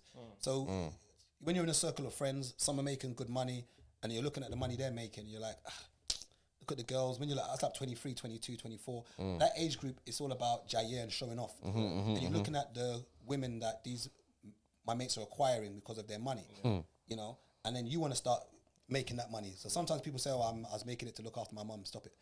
Bro, just stop it. Stop it. I'm looking you right in your face now. Stop it. Stop it. I was selling drugs. I was doing fraud to look after my mum. Bro, I'm looking, bro, that's a small part of it. You want to do flamboyance. You want to do Razor Ramon. So let's not pretend in it. Like, we're not doing it to like let's stop it in it. And I was doing it for the women. And then and that's why I did illegal stuff. So I don't ever want to pretend that everything I've done was straight and narrow. It's just that I knew when it was time to go home. That's it. Some people don't know when to stop. Even when it comes to doing, the party's over. Even when I was used to do fake gang, I'll just turn up to mark the register. And it's now time to go home. I'll go home. When it gets too peak, when they're now doing, someone will say, oh yeah, go and get the burner. What? Burner boy or what? There's times when I was in beefs and then someone's saying they're going to get the, go on, Ke. I'm good. I'm going to meet my mom at home. I'm going home. Yeah. Even sometimes you've got the oldest in the gang, like just to kind of show shoulders with the elders. One of them will tell you to hold something, hold the knife, hold the gun, and you want to hold it so that you feel like you think that it's because he likes you. He's giving it because if the police come, say he's that's carrying the thing. He doesn't want it. Doesn't want it. But when you're growing up, you don't know these things. You just feel that this elders values you. That's why he's telling you to hold the gun or hold the money or hold something or hold the drugs in your house. Yeah, just hold that, man. I trust you, man. Just hold the drugs. He's giving you a big box of drugs to hold in your house because he doesn't want it in his house. But now you're thinking he trusts you. Giving you a problem. Hold that. Hold that, man. Hold that. So I'm not no squeaky clean, but it's just you just manage life. You know, I'm a bit older now, and I just try to just educate the young lot as much as possible because they're the generation, and they need to see representations. As I was mentioning before, you guys are from Dublin. You don't know how much people in Dublin, especially black boys, especially Nigerian black boys, who are watching you guys, and you don't even know it. They're now empowered. Like to say, oh wow, there's this group of Dublin Nigerians they've got a podcast, man. Like you don't know how many people you're inspiring. That's why I would say representation is so important. Just seeing 3 Nigerians just having a conversation from Dublin, it's empowering. You might think you might not understand what you're doing. You probably don't understand how big it is to that small community of just forgetting everybody else. That small community of Nigerians in Dublin who actually sit there religiously and can like reflect and say, wow, these 3 guys they've come from Dublin, they've come to England, they're progressing, they're making something of themselves. So it's important to always mention the struggle and mention where you guys are and just be open. Just because a lot of times people are not transparent. Just be open so that when people, especially those from Dublin, because people don't realise that as much as we're all blacks, sometimes people in Dublin may feel a bit more remote to England. Almost like it's only a few miles away, but they might feel like we're so far apart and they look to England for everything, before everywhere else. We do. You know, and it's very important that what you guys are doing is to carry on. Do you know what I mean? And to enjoy it because you don't know when that next, you might be that one show away from it. That second podcast, like it's only one away, one away. So that pick of that guy digging. The goal is right there, then it just turns back. Don't stop, boys. Exactly, but you have to enjoy it. Yeah. Do you know what I mean? And my mates who've got their own podcast, they started it like 4 or 5 years ago. And funny thing, we was doing a radio show before. And then they started their podcast and they enjoyed it. Do you know what I mean? And they've carried on. So even if nothing was happening for them, they still do it. You know what I mean? They enjoyed it. And the same way you guys have got to enjoy it. So that even if it takes a year, 2 years, your 3 mates, you're just just chatting. Just having a chat. And that's actually the intention that we started it with. Like, let's just chat. And we 17 people, one of the 17 people to watch it. And if 17 people watch it, we're good. Do you know what I mean? Obviously, that's just a low bar for us to like still be validated somehow, but at the same time, kind of like fuel for us to keep going. And obviously, then there's moments where it goes viral, and we even say like we don't really necessarily love the viral moments anymore because yes, it did bring in a lot of people, but at the same time, we want people to really mess with like genuinely what we do, not like our viral moments alone. Do you know what I mean? So even if we didn't have viral moments, even if we still had 400 followers, would still be shooting a podcast. Why would you say people listen to your podcast? Now I'm going to flip around. I'm not going to interview you guys. Why do you say people listen to your podcast? So we give them a break from the woes of life. The woes of life. Are you in church? And who would you say your target audience was when you first started? Who was you aiming for? And who would you say your target audience is now? Did we have a target? Probably guys our age, Okay. and obviously Nigerian as well. Because we have this thing in Ireland where we're black Irish, which is unique, and it's not a thing yet. So, like the way our accents we speak, you might add the Irish and then you can add the Nigerian as well. So I think people will be intrigued by that. Like even when we went viral, that's why we had Priscilla on. Okay. She was like, oh, I'm so intrigued by these guys. They're so funny. They're so this. What are they like? So it's like just the intrigueness of what are we? And people might come and listen to us because of that, and then they will stay because that, like you said, we don't like the viral moments because it'll be just a 30-second clip, and they'll like that 30-second clip, but they won't come back. Okay. And in regards to how did you all meet? Sorry. Yeah, college. Really, I met him in college. I knew him before college. Yeah, I knew you before college. Yeah, we've known each other because of the but church it's kind of like known. Like you church, you might see him like what story, but it wasn't anything crazy. In college, it was the time where we all kind of got to know each other, bonded a bit more, and then we like that just continued when we left college, and then we had this thing like called brotherhood. It was kind of like just lads chatting about like issues and struggles and stuff like that, and then the idea for the podcast like kind of developed in that time. Do you know what I mean? Also, I wanted to say something in regards to the Black Irish community, right? I think, okay, think about this. Like, even when I was rapping, right, or when there was music in my time, it's either you sounded American or you sounded British. Yeah, yeah. Because that's all we consumed, right? So then there was no Black Irish. Okay. Right? There was no Black Irish person, Black Irish personality, Black Irish thing that we could follow. And so I think, but when we sit down to do a podcast, you have to talk the way you talk. You can't put on an accent now. You can't do anything. So I think this has allowed people inside Ireland and outside of Ireland to gravitate to something that's unique or that and genuine. You know what I mean? So because like I can enjoy Irish person speaking a British accent in rap, but I can't say I necessarily connect with him. I mean, I can say he's good. Someone that has an American accent, yeah, you can say he's good, but I don't know if I necessarily connect with it. So is there an Irish rapper? I'm not even being funny. Is there? No, Yeah, we do. Yeah, we have a few. Seriously? Loads. Cello, Officer, there's and those two I mentioned, they're the ones that.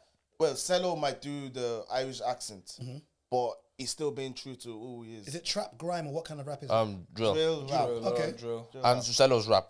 Yeah, Cello's rap. Okay. And then Officer, you can hear the. And he's very true to the fact that he's Nigerian as well. He just did a sample of the Banter's track. Yeah. And the Banter co-signed everything. Like, so they're making some of these artists are making big waves. Okay. Cello just reached number 8 on the Irish charts. First project I ever tried, which is damn near unheard of, you know. Okay. Yeah. So those are the things that are beginning to like rise up, you know, in Ireland. But I feel like more people are now coming to be authentic in themselves. I think we've been able to be part of that in a way. Assisting that People are like, yo, geez, yeah, these are Irish, and the Black Irish experience hasn't been talked about. Yeah.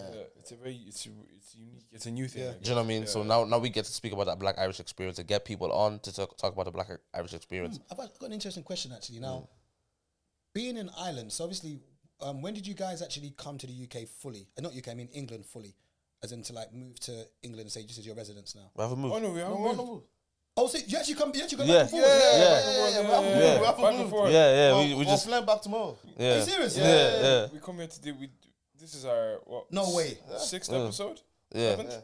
No, 7th. See, literally Friday come back. Okay, it's even better now. Good question that then. So now, in regards to the black males in Ireland and the black males in the UK, what difference do you find in regards to how approachable they are and their mannerisms? Meaning this, would you say that you get screwed by black boys or black men in Ireland more than you get screwed by black men and black men in London? What is the difference like in culture of the black guys in Ireland and the black guys here? You definitely get screwed more here.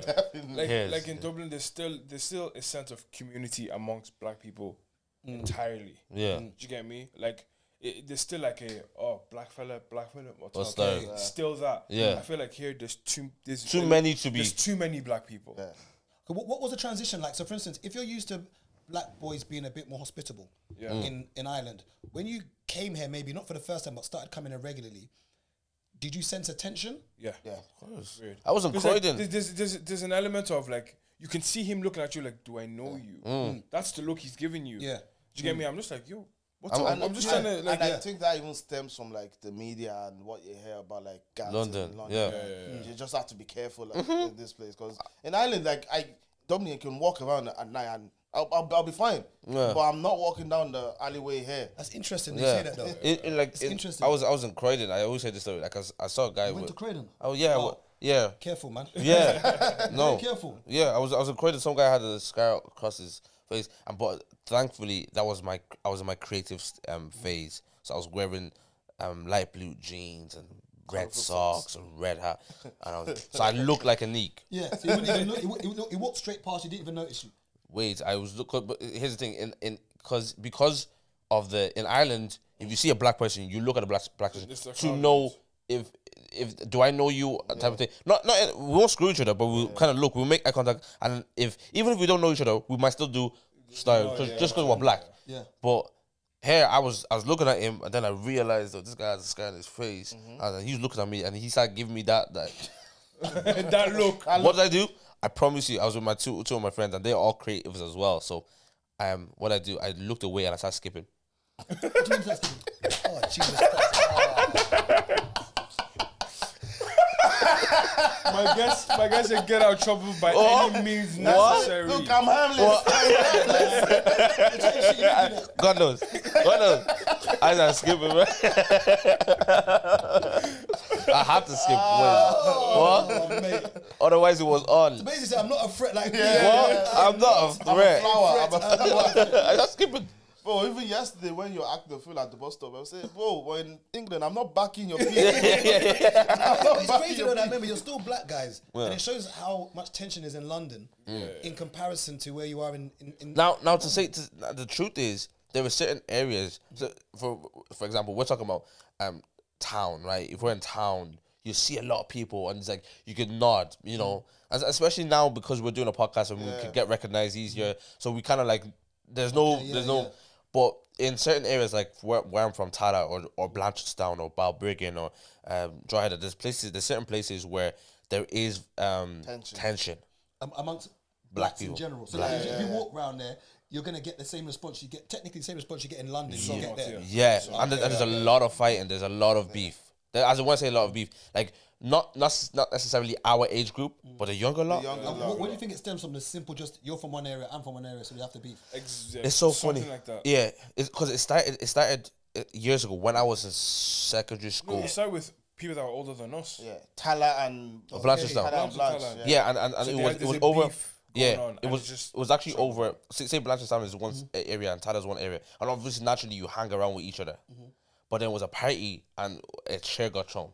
Okay. And then from then on, it was like, and we were also at the back of our mind aware that London have area codes, postcodes. we have our own problems. So it became this like Blanche. But I think, and because I was somewhat involved, not crazy like that, but You're not skipping. No.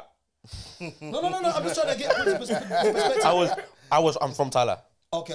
So by virtue of being from there, you get dragged into it. Yeah, and I wasn't necessarily like crazy into at all, but you know, at that time it was not so much about beef, it was about your area. Yeah. So I'm a Tala boy, so you had your signs, This the was Blanche, Tala. and the bees was this. Yeah. You know, so you had your signs, and it was more so about, you know, I'm over here. There was beef here and there, but I think, and I don't think the beef has even got to a point where it is crazy. Some people have been stabbed, some people have I been. don't think it's particularly deadly. Yeah. Okay. But then the only black on black killings have happened. I won't say killings. The one black on black killing has happened from Tala person to another Tala person. Oh, so it's in-house kind of In-house. beef. Okay. So no one cross sides are killing each other. Yeah.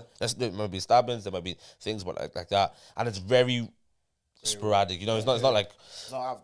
But it's heating up now. It's getting a little bit weird. The younger lot are crazy. The younger lot are Like crazy. there's a lot of people like over here. Everything's so much more elevated. Like, people are actually dying. Yeah. You're hearing people talking about, "I would go get the burner." Like, Yeah. we're not. Like, there. we don't really have guns like that. Would you say that would you say that black boys feel disenfranchised in Ireland? Would you say there's opportunities for them? No.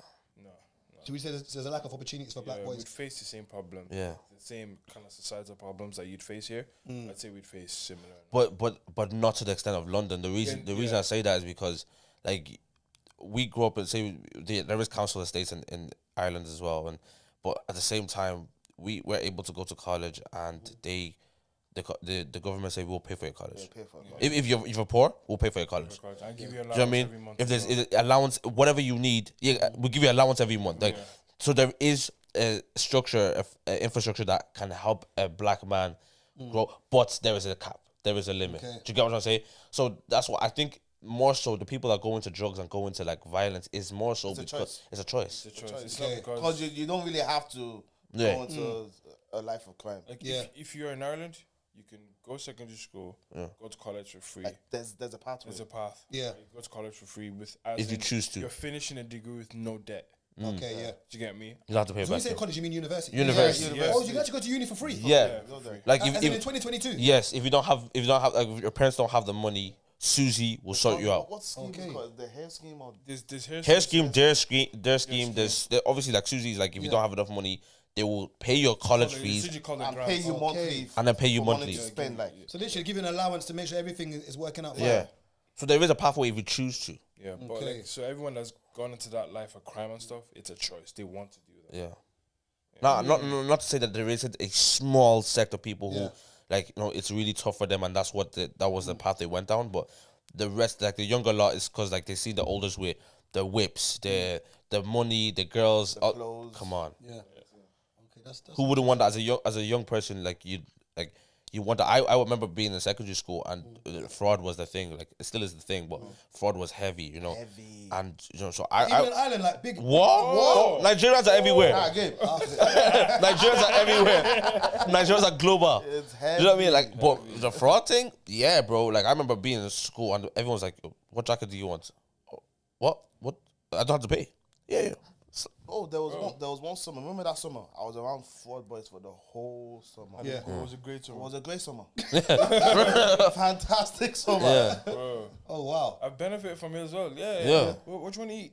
Yeah. Are you hungry? But, Domino's. The one time I was actually naive. They were like, "Oh, do you mind want to eat Chinese or chipper?"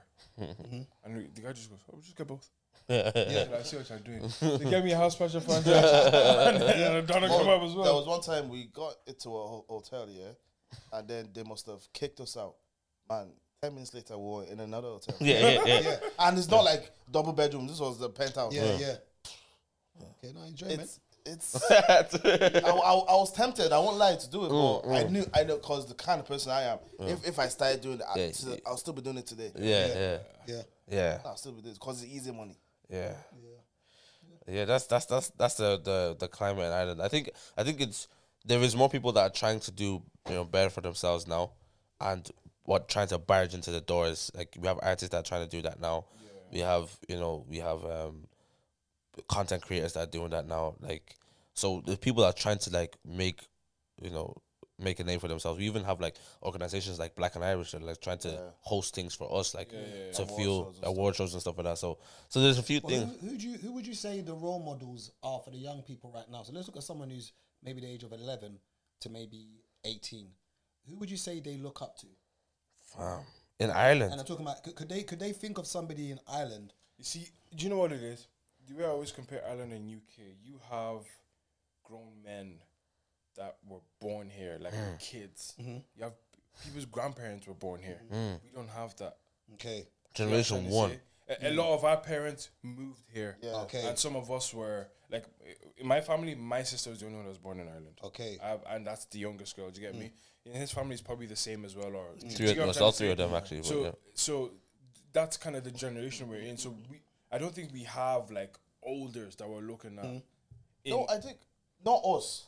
That's what I'm saying. Probably, he's talking about like an 11-year-old. Even then, We are the oldest. We are the oldest, and we're still trying to find exactly. your own. Like so when you was growing up, so think about the age of 11 to 15. What did you want to be, and who was your role model? Well, UK, Irish, American people. I want to be a footballer, bro. Footballer? Drogba. Probably musician. Footballer as well. Rooney. I wanted to be Rooney. Now, I think, would you say the reason why we want to be these sort of people is because those are the people we see making money? No, it wasn't about the money when we were younger. What was it about for then? me? No, it was just about like music. I'm a drummer, by the way, so I'm seeing these guys play the biggest gigs, traveling the world. I was like, that's so cool. Yeah. And yourself, what made Football, football just because you enjoyed football? Yeah, Just enjoy football as well. Yeah, and football and music. Like I didn't listen to rappers. I was a rapper, but I didn't listen to rappers. And in Ireland, where you was raised, my question now is that looking at the older guys. So let's say you're between the age of 11 and 16. The older guys you saw around in the community who appeared to be making money, generally speaking, what were they doing? Fraud. And this is one of the problems that we have, is that the people who we see making money, we don't see many accountants, we don't see many lawyers, we don't see many business people. So I started selling cars because my sister's boyfriend at the time sold cars.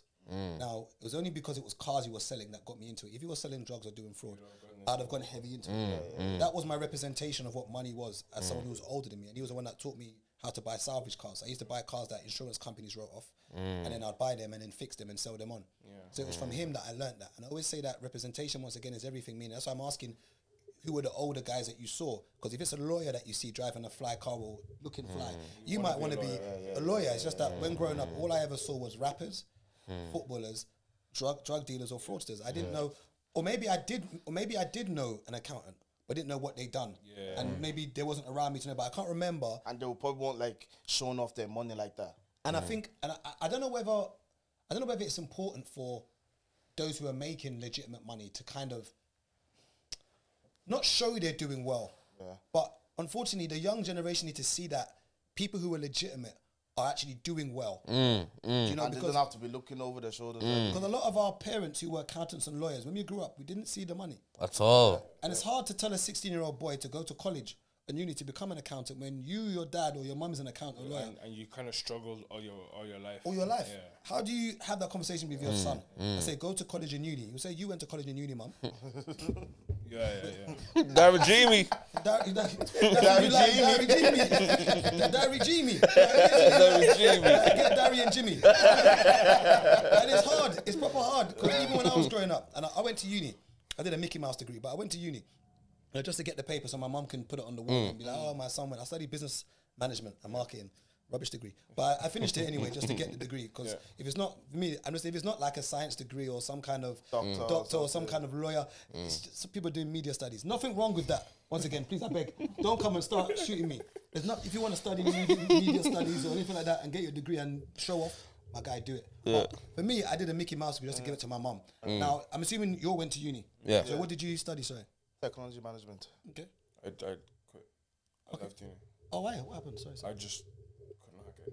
Okay. So first year, second year. Why would I laugh? College dropout. So what? Second year. Second year, so you managed to go for the first year. What was you studying? Sorry. I was studying business management. The same one that I did. You didn't finish it. Wow, Jesus. Ass. J Swiss. Just sweet. Okay. Now, what was your parents' reaction to that? Oh, of course, unhappiness. Complete unhappiness. Did they threaten to kick you out at the time? No, never got that kind of thing. I just went and started working. Okay, so I guess you got a job, so that I guess that balanced out. exactly. You were just at home, just doing didgery. yeah. So you were doing something. And what did you I start? studied marketing. Marketing. Oh, okay, that's interesting. So business, marketing, and then tech. Okay, and would you say you're using your degree? Yes, in different ways though. Give an example. So Like I'm like I have a studio now. So Okay, wicked. so yeah, so I'm trying to use that in that area. okay, and would you say you use your degree? Not fully. Okay, would you say there's certain principles you learned in being at university that have helped you in your course of life? Yeah, but I could have done without it. Okay. Like, if my kid came up to me and said, I don't want to go uni, I say, okay, what do you want to do instead? Like, you can't just not go uni. Because I feel uni sometimes, you could be making more, you could have started your career off more early and making more money now.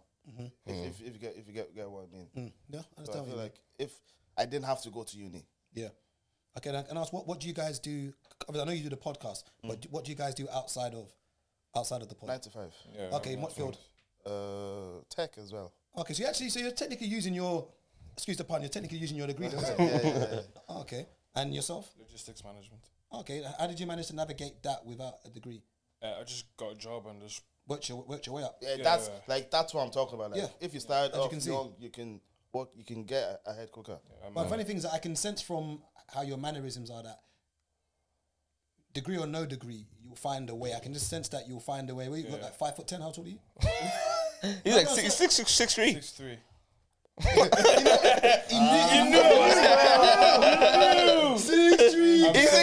6'3". Oh God! No, he like that's his personality type now. No, honestly, no, that's his personality. 6 foot. 6 foot. How tall are you?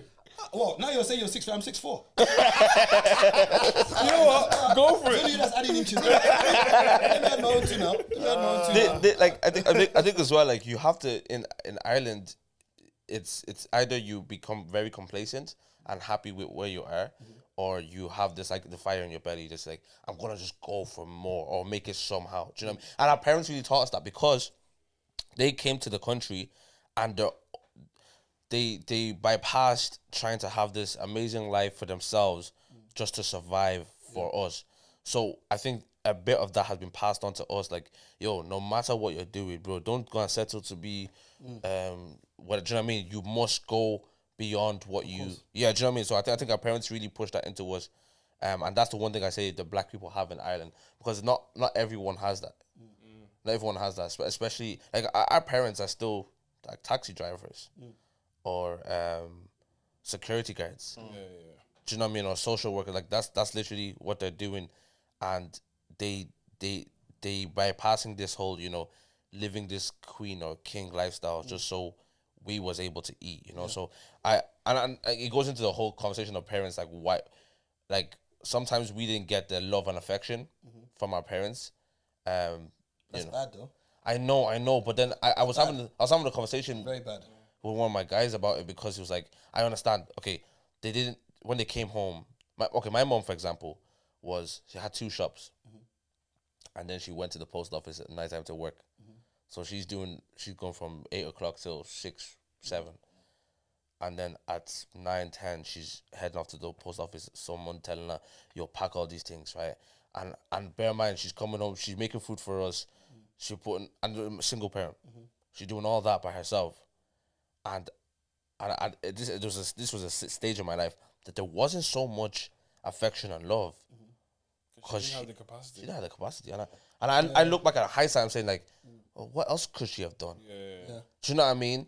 And so I don't attack. Of course, if you have the opportunity to do it, but some of our parents were surviving so we could survive. Yeah. So even arguably killing themselves so we could survive. I'm gonna put it that way.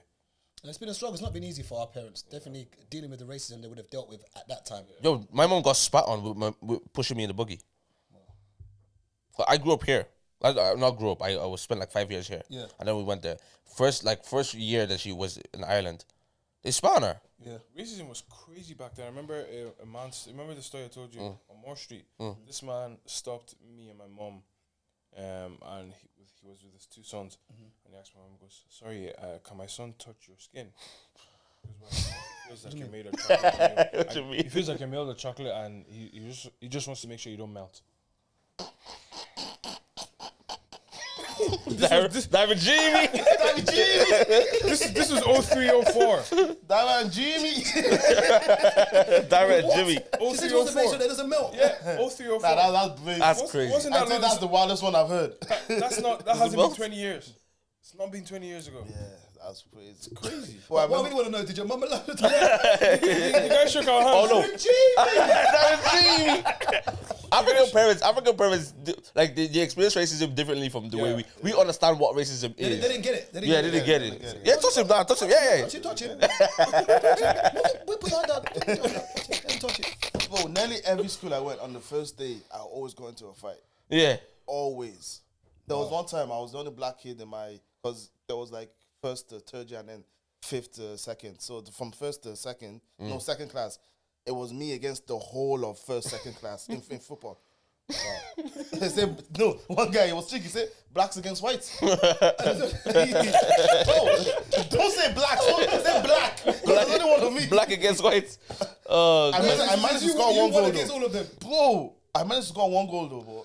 Yeah, they dealt with you. They dealt with you. It's not easy. Yeah, man. It's been a great chat, actually. Yeah, where's your head at, bro? Oh, me? Yeah. It's been a successful trip. Let's go. Let's get it. What? Go on. All right, see, what about you? I'm hungry, baby. Mommy. Yeah, this guy's told me I was being. Wait, hold on. So sorry about. Yeah, my mom saw you about No, all of Yeah, us. now. Show boy about that. Dada. I can only hear it, so I can't speak it. Yeah. Butter.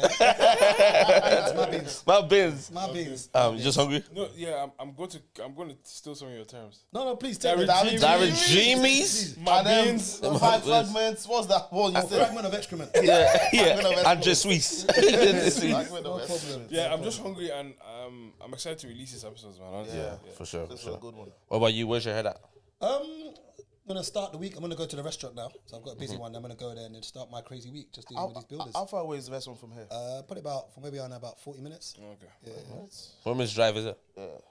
London is too big, man. Going from one end to the other, you're driving for an hour and a half, and you're still in London. I'm still in London. From an hour in Dublin. Yeah, you're in Dundalk. You've left the county. You've left Dublin. It's mad. Okay, so that's what you just... Yeah, just it's a stress I brought upon myself. Yeah. But it's just managing that with dealing with so many different things at once, which is probably my problem. But I like it. I like that. How do you... This is the last question. How do you learn to enjoy life while being stressed, if you get what I'm trying to say? While on this journey? I think I've given myself another 2-3 years to retire. When I mean retire, I don't mean not working again, but I mean going into consultancy. I consider that retirement, where I just open my laptop have a conversation with somebody or go to a site to give them some advice, and then that's it. I don't expect to be on the field dealing with like the restaurant side Customers. Yeah, that's what I mean by retire. So that's why I'm just keeping my head down for the next 2 years. If it works, fantastic. If it doesn't, I tried. Let's go. Cool. Sweet, let's forever. Is this still running on the A-time? Okay. Cool. Brilliant. No, thank you guys, man. Appreciate you. God bless. Thanks so much, man. Appreciate it. Appreciate it.